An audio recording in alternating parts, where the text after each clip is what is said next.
আসসালামু আলাইকুম। আমি আজকে আপনাদের সাথে একটা সাইট ভিজিটের করতে গিয়ে কী ধরনের প্রবলেম পাইছি, বিশেষ করে পাইলের কাজে, সেই বিষয়টা আমি আজকে শেয়ার করব। তো চলেন আমি শুরু করি। গত ২ দিন আগে আমি কুমিল্লাতে একটা সাইট ভিজিটে গেছিলাম, বিশেষ করে ক্লায়েন্টের রিকোয়েস্টে ওই প্রজেক্টে কিউসি করার জন্য। ওই প্রজেক্টটা হলো ৫ তলা হবে।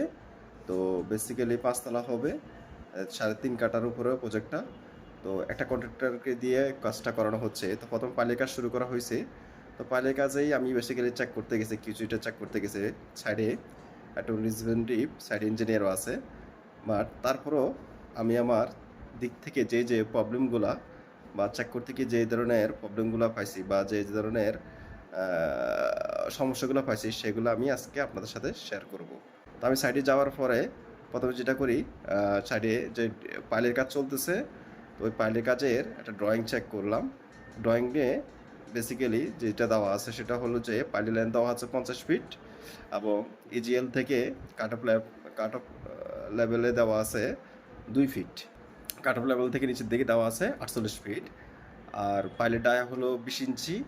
পাইলের যে মেইন ডোর দেওয়া আছে, মেইন ডোর দেওয়া আছে 6টা 16 মিলি, এবং ভিতরে যে রিং দেওয়া আছে, টাই রিং হিসাবে যেটা দেওয়া আছে, সেটা দেওয়া আছে 6 ফিট পর 10 মিলি। যে ক্লিয়ার কভার দেওয়া আছে 3 ইঞ্চি, এবং হলো যে স্পাইরাল বার দেওয়া আছে সেটা দেওয়া আছে 10 মিলি। প্রথম খাঁচাতে দেওয়া আছে 10 মিলি, 5 ইঞ্চি সেন্টার টু সেন্টার। এরপরে আপনার নিচের খাঁচাতে দেওয়া আছে 7 ইঞ্চি সেন্টার টু সেন্টার। তো প্রথমে আমি যেটা ড্রয়িং চেক করলাম, ড্রয়িং চেক করার পরে আমি একটু খাঁচাটা চেক করতে গেলাম। খাঁচা চেক করতে গিয়ে দেখলাম যে রিংগুলো যে ওয়েল্ডিং করা হয়েছে, রিংয়ের ওয়েল্ডিংগুলোর কোয়ালিটিগুলো খুবই বাজে হয়েছে। আর এখানে আসলে দুটা কারণ হতে পারে। দুটা কারণ বেসিক্যালি যে ওয়েল্ডার ছিল, ওয়েল্ডার সে এত এক্সপার্ট না, এবং হলো যে যে ইলেকট্রোড দিয়ে ওয়েল্ডিং করা হচ্ছে, ওই ইলেকট্রোডের কোয়ালিটিও ভালো না, যার কারণে টোটাল ওয়েল্ডিং কোয়ালিটিটা খুবই বাদ হচ্ছে। আর ওয়েল্ডিংটা করা হচ্ছে স্পট ওয়েল্ডিং অল্টারনেটিভলি। এবং যে মেইন রোড দেওয়া হয়েছে, মেইন রোড যেখানে ল্যাপিং হবে, সেখানে কোনো ডকটেন দেওয়া হয়নি, জাস্ট সোজাসুজি ওয়েল্ডিং করে দেওয়া আছে। ভিতরে যে রিং দেওয়া আছে, রিংটা প্রথমে তার দিয়ে গুণা তার দিয়ে বাঁধাই ছিল। তারপর যখন তাদের টোটাল খাঁচাটা রেডি হয়ে গেছে, তারা যেটা করছে, এক খাঁচার রিংটা বের করে ফেলছে। খাঁচার রিংটা বের করার পরে আমি যেটা দেখতে পেলাম যে টোটাল খাঁচাটা মানে অ্যালাইনমেন্ট আঁকাবাঁকা হয়ে গেছে। এবং তাদেরকে আমি জিজ্ঞেস করলাম যে আপনি ভিতরে রিংটা বের করছেন কেন?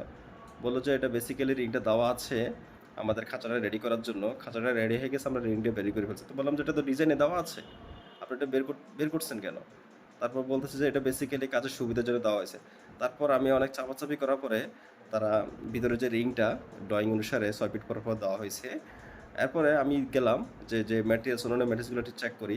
দেখলাম যে রডগুলো যে রাখা আছে, রডগুলা মাটির উপরে রাখা আছে, নিচে কোনো ইট নাই, নিচে কোনো কাঠ দেওয়া নাই, অর্থাৎ নিচে কোনো কিছুর ব্যবস্থা করে, জাস্ট মাটির সাথে দেওয়া আছে। এবং রিংগুলো যে ওয়েল্ডিং করছে, রিংগুলোতে প্রচুর পরিমাণে ময়লা, কোনো পরিষ্কার না করে রিংগুলো ওয়েল্ডিং করা হয়েছে। আর রডগুলো তো মাটিতে রাখা হয়েছে, বৃষ্টির পানিতে অনেকগুলো কাদাতে নষ্ট হয়ে আছে। অর্থাৎ সাইডে যে রড যে রাখবে সুন্দর মতো করে, সেটার কোনো প্রিকুজিশনে তাদের নাই।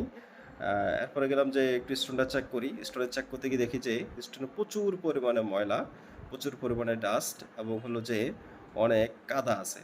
দেন আমি এটা রিজেক্ট করলাম। তারপর কন্ট্রাক্টর অনেক রিকোয়েস্ট করলো যে এর আগে তাদের মালটার কোয়ালিটিটা ভালো ছিল, কিন্তু এই মালটা তাদের যিনি সাপ্লায়ার, তিনি কোয়ালিটি খারাপ মানের কোয়ালিটি পাথর দেওয়া হয়েছে।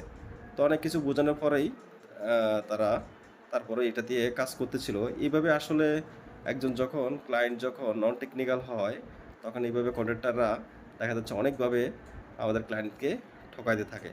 তারপরে গেলাম বালু চেক করতে। বালুতে দেখলাম অনেক ধরনের ময়লা আছে। তারপরে আমি একটু ইনস্ট্রাকশন দিয়ে আসলাম যে বালুটা যাতে অবশ্যই কোনো কিছু চালনি দিয়ে ছেঁকে তারপর বালুটা ইউজ করে। এরপর আমি গেলাম যে পাইলের জন্য যে ট্যাঙ্ক করা হয়েছে, মাড ট্যাঙ্ক, ওই মাড ট্যাঙ্কটা একটু চেক করে, কিন্তু মাড ট্যাঙ্ক আমি গিয়ে কোনো মাড ট্যাঙ্ক খুঁজে পাইলাম না।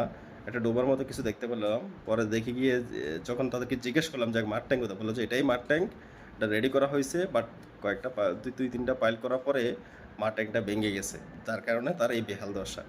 তো দেখলাম যে ওইখানে কোনো আলাদা কোনো সাকশন চেম্বারও নাই, কোনো সেডিমেন্টেশন সেকশনও নাই, এবং একটা চেম্বারের মধ্যে সেডিমেন্টেশন হচ্ছে, একটা চেম্বারের মধ্যেই সাকশন হচ্ছে, যার কারণে তাদের ওয়াশিং করার পরেও প্রচুর পরিমাণে বালি থেকে যাচ্ছে। তো আসলে এইভাবে একটা ফাইলের কোয়ালিটি অনেকভাবে নষ্ট হচ্ছে। দেন চলে গেলাম তাদের যে পাইলিংয়ের যে টুলস, ইকুইপমেন্ট আছে সেটা চেক করার জন্য। দেখলাম যে মিক্সার মেশিনের অবস্থা খুবই বাজে। ২-৩ ব্যাগ ঢালাই করার পরে কিছুক্ষণ পর আবার বন্ধ হয়ে যাচ্ছে এবং পাইলে যে রিগটা বসানো হইছে, ওই পাইলে যে রিগ মেশিনটা মানে তেপায়াটা বসানো হইছে, ওই তেপায়াতেও 100% কোনো সলে নাই। তারপরে টিভি5 দেখলাম যে ঠিক আছে, মোটামুটি টিভি5 গুলো ৮ ইঞ্চি দেওয়া আছে এবং হলো যে বোরিং পাইপগুলো ঠিক আছে।